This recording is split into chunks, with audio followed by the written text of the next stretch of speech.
자, 근데 문제가 있어요. 그럼 우리가 매번 키워드를 지을 때마다 이렇게 키프리스에 와가지고 검색을 해줘야 되는 걸까요? 우리가 쇼핑몰이나 혹은 어떤 이커머스 사업을 영위하는 데 있어서 상표법으로 인해 문제가 될 상황들을 지금 막고 싶은 거잖아요. 자, 그러면 여기서 핵심 나갑니다. 그냥 간단해요. 상품명을요, 네, 안녕하세요, 멀티파이프입니다. 오늘은 쇼핑몰을 운영하시거나 혹은 이커머스 업계에 계신 분들이 굉장히 또 두려워하시고 신경 써야 하시는 상표권에 대해서 한번 이야기를 해보려고 합니다. 물론 유튜브에 상표권에 대해 다룬 내용은 굉장히 많을 거예요. 저보다 훨씬 더 상표권에 대해서 더 많이 알고 계시는 변리사분들이나 이런 분들이 올린 영상이 있을 텐데, 근데 현실적으로 우리가 그런 것들을 다 공부할 수가 없잖아요. 그래서 이번 영상에서는 쇼핑몰이나 혹은 이커머스 업계에 계신 분들이 알아야 될 최소한의 상표권 규정에 대해서 알려드리려고 합니다. 아마 오늘 영상만 보셔도 여러분들께서 다시는 상표권 쪽으로 문제가 없을 거라고 저는 확신합니다. 흔히 이 상표권을 침해했을 때 생기는 문제는 어떤 게 있을까요? 가장 대표적으로는 아마 내용 증명이 날라오는 게 있을 거예요. 그러니까 우리가 상표권을 제대로 확인하지 못하고 이미 등록된 상표를 이용을 했을 때 당연히 그것은 불법에 해당이 됩니다. 그래서 실질적으로 처벌을 받을 가능성도 존재하고요. 제가 저번에 인터뷰에서 다뤘던 저희 구독자분들도 상표권 문제로 인해서 합의금을 냈던 전력이 있습니다. 어떤 에피소드가 있나요, 그런 게? 있죠. 상표권에 저해되는 그런 키워드를 이렇게 올렸습니다. 예. 그러다 보니 갑자기 이제 고소를 제가 당했습니다. 아, 고소를? 예. 제가 좀 사정사정을 해서 100만 원을 물려주게 했고요. 흔히들 이런 아이템 스카우트나 혹은 다른 키워드 툴을 이용하시다가 굉장히 많이 걸리시는 편이에요. 왜 키워드 툴을 이용하다가 상표권 침해를 많이 일으키냐면은 예를 들어 어떤 게 있을까요? 강아지 사료라고 한번 쳐볼까요? 그럼 많은 분들이 여기서 이제 그 연관 키워드에서 그냥 그 키워드를 가져 쓰시다가 문제가 되는 경우가 굉장히 많아요. 저는 개인적으로 이런 것들을 보면은 굉장히 안타깝습니다. 왜냐면 이 상표권이라는 건요, 우리가 조심하면은 100% 피할 수 있는 영역이에요. 왜 100% 피할 수 있다고 말씀을 드리냐면은, 다 상품명은 누가 짓죠? 그렇죠, 우리가 짓는 거잖아요. 상세 페이지나 이런 것들은 우리가 남의 것들을 잘못 가져오거나 이미지도 우리가 찍지 않은 이미지를 가져오는 경우에 문제가 될 수 있겠죠. 근데 상품명 같은 건 보통은 셀러가 직접 짓기 때문에 여러분들만 조심하면은 상표권으로 인해 생기는 문제는 100% 다 회피하실 수 있습니다. 그러니 오늘 영상 꼭 끝까지 시청해주세요. 자, 그럼 여러분, 이 상표권 문제를 도대체 어떻게 피해야 될까요? 답은 생각보다 굉장히 간단합니다. 내가 지금 지으려고 하는 키워드가 이미 등록된 상표인지를 보시면 돼요. 이게 정말 끝입니다. 그러면 내가 지금 짓는 키워드가 우리나라에 등록된 상표인지는 또 어떻게 알 수 있을까요? 그건 여러분들께서 키프리스라는 사이트에 가시면은 확인하실 수가 있습니다. 그럼 저랑 같이 한번 확인을 해볼게요. 그냥 구글에 이렇게 키프리스라고 쳐주시고요, 여기 키프리스 가장 메인에 나오는 것들을 클릭을 해줍니다. 그럼 여기서 상표라고 있을 거예요. 저희는 지금 디자인이나 이런 것들이 아니라 상표권만 문제를 다루고 있기 때문에 상표에 대해서만 제가 다루도록 할게요. 자, 그럼 여기서 예를 들어 제가 마약 베개라고 쳤다고 해볼게요. 자, 그럼 여기 보이시죠? 마약 베개라는 이 키워드가 특허가 등록이 되어서 등록 번호까지 나왔습니다. 자, 밑에 건 어때요? 출원은 됐는데 등록이 안 나왔죠? 그러니까 출원이 뭐고 등록이 뭔지 여러분들께 잠시만 설명을 드릴게요. 특허 출원이라는 것은 말 그대로 우리가 이 키워드로 특허를 내겠다고 신청을 한 거고요. 신청을 한다고 다 등록이 되는 게 아닙니다. 아마 거의 대부분은 거절이 될 거예요. 근데 여러분들께서 신청한 특허가 최종적으로 승인을 받게 되면은 등록이 되는 겁니다. 그래서 등록이 되어 있는 이런 것들을 여러분들께서 잘 체크를 해주셔야 돼요. 자, 그럼 이 마약백이라는 이 키워드는 지금 상표권 등록이 되어 있죠. 그럼 제가 이걸 간단히 클릭을 해보겠습니다. 자, 그럼 어떤 정보가 나와요? 이 마약백이라는 키워드는 여기 보시는 제20류라고 써있죠. 여기 해당되는 카테고리 내에서만 상표권 인정을 받은 거예요. 여러분들께서 착각하시면 안 되는 게 뭐냐면, 우리가 특허가 등록이 되어 있다고 해서 전부 다 쓰면 안 되는 키워드인 걸까요?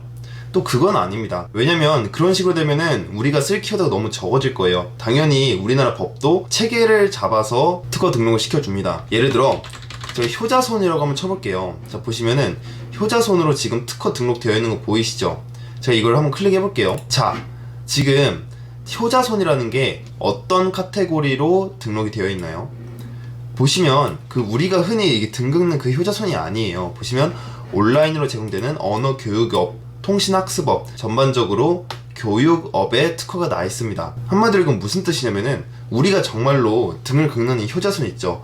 그거를 쓸 때는 이 효자손이라는 키워드를 써도 상관이 없다는 거예요. 왜냐면 효자손에 해당되는 그 제품에 대해서 나온 상표권이 아니기 때문입니다. 여러분 좀 이해가 되시나요? 자, 근데 문제가 있어요. 그럼 우리가 매번 키워드를 지을 때마다 이렇게 키프리스에 와가지고 검색을 해줘야 되는 걸까요? 특히 대량 등록으로 사업을 운영하시는 분들은 하루에도 상품을 정말 100개 넘게 올리기 때문에 아마 그렇게 하시기가 굉장히 어려울 거예요. 그럼 저는 지금 어떻게 하고 있을까요? 저는요, 지금까지 상품 등록을 2만 개를 넘게 해왔지만은 키프리스를 검색해봤던 적이 거의 없습니다.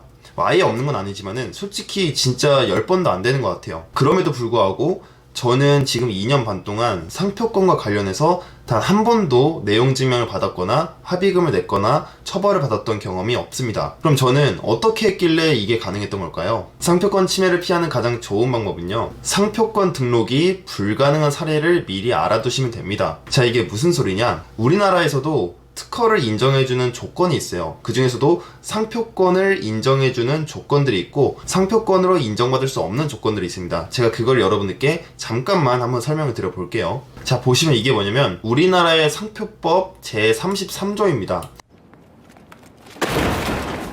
제가 여러분들께 아주 쉽게 설명해 드릴 거니까 나가지 마시고요. 이 내용만 충분히 잘 이해하셔도 여러분들이 상표법으로 문제될 일은 아마 거의 없을 거예요. 자, 이 내용이 설명하는 게 뭐냐면 위 7가지 조건에 해당되는 경우에는 상표권으로 인정해주지 않겠다는 내용입니다. 제가 여러분들께 하나하나 조금 설명을 드려볼게요. 자, 1번, 그 상품의 보통 명칭을 보통으로 사용하는 방법으로 표시한 표장으로만 된 상표. 자, 여러분들 말이 어렵죠?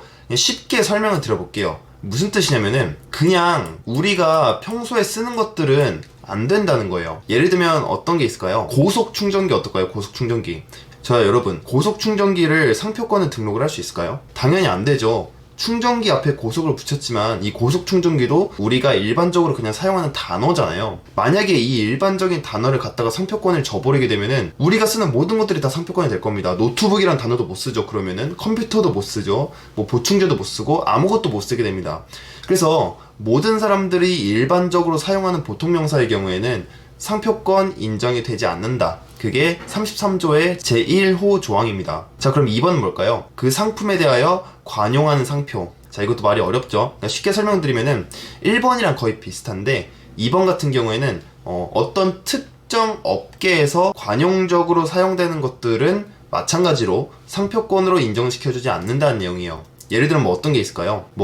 관광 호텔이라던가 데코 시트 혹은 과자 뒤에 무슨 깡 붙이죠. 이런 것들도 안 된다는 말입니다. 그래서 사실 그 1번이랑 2번의 경계가 약간은 좀 모호한 게 사실이에요. 그래서 요즘은 이 구분도 조금 많이 어렵다고 하더라고요. 자, 그럼 새우깡은 어떻게 된 거냐? 이제 거기까지 들어가면 조금 복잡해지기 때문에 일반적으로 사용되는 단어는 상표권 인정이 안 된다라고 알아두시면 될 것 같습니다. 자, 그리고 3번. 이거 3번이 굉장히 중요합니다. 그 상품의 산지, 품질, 원재료, 효능, 용도, 수량, 형상, 가격 등등. 자, 이게 무슨 뜻이냐면은 예를 들면 이런 거예요. 아마 예시를 드리는 게 제일 쉽겠죠. 자, 산지 어떤 게 있을까요? 횡성, 한우 이런 게 있겠죠. 품질 같은 건 또 뭐가 있을까요? 빠른 복사기 이런 것도 안 되겠죠. 원재료, 실크 넥타이 이런 거 안 된다는 거예요. 한마디로 우리가 그 명사 앞에 일반적으로 붙일 수 있는 모든 것들은 인정해주지 않겠다는 의미입니다. 이것도 나름 여러분들께서 상식적으로 이해가 되시죠? 자, 4번. 현저한 지리적 명칭이나 그 약어 또는 지도만으로 된 상표. 예를 들면 그런 거죠. 경주빵. 제가 찾아보니까 이 경주빵이라는 게 상표권 등록을 하려고 했다가 이 4번에 해당돼가지고 상표권 등록이 거절당했다고 들었습니다. 이거 마찬가지예요. 경주에서 사용되는 다른 빵들도 있을 텐데 경주빵이라는 상표권을 인정을 해주게 되면은 다른 경주에서 나오는 빵들이 이 경주빵이라는 단어를 쓸 수가 없겠죠. 그래서 특허청에서 인정을 해주지 않는 겁니다. 5번. 성 또는 명칭. 그러니까 사람 이름 자체가 어떤 상표권이 될 수는 없다는 소리입니다. 그리고 6번이랑 7번은 일단은 제가 생략하도록 할게요. 그래서 중요한 건 여러분께 다 설명을 드렸고요. 그럼 제가 별리사도 아닌데 이 상표법 33조를 여러분께 지금 왜 설명을 드리고 있냐면 제가 지금 여러분께 설명드린 내용이 뭐예요? 우리가 쇼핑몰이나 혹은 어떤 이커머스 사업을 영위하는 데 있어서 상표법으로 인해 문제가 될 상황들을 지금 막고 싶은 거잖아요. 자, 그러면 여기서 핵심 나갑니다. 그냥 간단해요. 상품명을요 이렇게 지으면 돼요. 이해되시나요? 자, 여러분들 다시 설명을 드릴게요. 이해가 안 되실까봐. 여기 있는 것들이 지금 무슨 내용이에요? 대한민국에서 이런 것들에 해당되는 것들은 상표법으로 인정이 안 된다. 고로 상표권 등록을 안 내주겠다라고 지금 국가에서 명시한 내용이에요. 자, 그럼 우리가 반대로 상품명을 이렇게 여기 있는 방식대로 짓게 되면은 당연히 걸릴 리가 없습니다. 그래서 저는 상품명을 이렇게 짓습니다. 그래서 지금까지 한 번도 걸린 적이 없어요. 이해되시나요? 자, 그래서 여러분들께서 이 33조만 잘 아셔도 상표법으로 인해 문제가 될 확률이 많이 줄어들 테니까 살짝 정도는 공부해보시는 게 좋을 것 같아요. 그리고 여러분들께서 이 33조를 어느 정도 이 영상을 통해 이해만 하고 계셔도 나중엔요, 솔직히 내가 굳이 키프리스에 안 쳐봐도 이게 걸릴 만한 건지 안 걸릴 만한 건지 바로 감이 옵니다. 그럼 제가 여러분들께 한번 퀴즈를 내볼게요. 강아지 사료, 이거 상표권 침해 될까요? 당연히 안 되겠죠. 강아지 사료는 그냥 일반적인 단어로서 여기 1번에 해당되는 것이기 때문에 당연히 안 될 겁니다. 자, 근데 예를 들어 뭐 먹냥 사료 이런 것들이 키워드 툴에 있었다고 쳐볼게요. 자, 그럼 여러분들 이런 거는 상표법 위반 가능성이 있을까요, 없을까요? 그렇죠, 당연히 있죠. 왜냐면 딱 봐도 여기 있는 것 중에 아무것도 해당이 안 되잖아요. 근데 키워드 툴에 버젓이 나와 있다? 키워드 툴에 나와 있다는 건 누군가 검색을 했었다는 건데, 그러면 굉장히 높은 확률로 브랜드일 확률이 높고, 브랜드라는 거는 상표권 등록이 되어 있을 확률이 매우 높습니다. 그래서 저는 키프리스를 솔직히 거의 이용을 안 해요. 정말 가끔씩 뭔가 이거 좀 너무 애매한데 싶을 땐 쳐보긴 하는데 솔직히 거의 칠 일이 없습니다. 왜냐면 이 상표법 제33조에 해당하는 방법으로 제가 상품명을 짓기 때문에 어지간해서는 크게 문제 될 리가 없는 것 같아요. 물론 이제 예외가 있을 수는 있어요. 여기 보시면 성 또는 뭐 명칭을 보통으로 사용하는 방법 이런 거 있잖아요. 그래서 뭐 연예인 이름 이용해서 키워드 짓고 이러신 분들 있는데 그건 안 됩니다. 좀 깊게 공부해보시면 아시겠지만 연예인 이름이 앞에 붙은 거는 보통 상표권 등록이 안 되는 건 맞아요. 근데 또 연예인 당사자가 허락하면 될 수도 있거든요. 그래서 이제 그 부분만 좀 조심해 주시고 나머지 부분은 뭐 1번이나 2번, 3번 4번에 해당되는 것들은 거의 상표권 등록이 될 가능성이 없기 때문에 여러분들께서 해당 방법들을 잘 숙지하시고, 내가 이것까지 숙지하기가 어렵다 그러면은 그냥 상식적으로 이렇게 간단히 이해하시면 돼요. 내가 지금 팔고 있는 카테고리 어떤 이름이 있을 거 아니에요. 뭐 사료가 됐든 뭐 보충제가 됐든 뭐 컴퓨터가 됐든 노트북이 됐든 어떤 제품이 있을 거예요. 근데 그 앞에 붙은 키워드가 내가 처음 보는 단어이거나 혹은 처음 본 단어는 아니지만 뒤에 나오는 단어와 전혀 연관성이 없어 보인다. 그러면은 조심하셔야 돼요. 아까 마약 베개 있었죠. 마약이랑 베개를 독립적으로 보면 각각의 의미가 있는 단어예요. 근데 마약 베개가 왜 상표권 등록이 됐을까요? 그렇죠, 베개랑 마약이 상관이 없기 때문이에요. 그렇기 때문에 이들이 합쳐져가지고 어떤 제품을 특정한다는 어떤 상표권으로서 인정을 받은 겁니다. 그래서 항상 이 부분을 기억해주세요. 내가 지금 팔려는 카테고리의 네임이 있는데 그 메인 네임 앞에 붙은 어떤 키워드가 살면서 처음 본 단어이거나 혹은 알고 있는 단어인데 뒤에 나오는 키워드와 전혀 연관성이 없다. 그러면 여러분께서 반드시 조심해야 되는 키워드이기 때문에 그런 부분에 한해서만 여러분들께서 키프리스 검색을 활용하시면 됩니다. 자, 그럼 오늘 이 정도 내용이면은 여러분들께서 상표권에 관련된 모든 내용은 다 이해를 하셨을 거라 봐요. 그래서 상품명은 정말 우리가 조심하기만 하면 다 피해갈 수 있기 때문에 꼭 오늘 내용 잘 숙지하셔가지고 경찰서 가시거나 그런 일이 없으셨으면 좋겠습니다. 자, 그러면 다음엔 더 좋은 정보로 찾아뵙도록 할게요.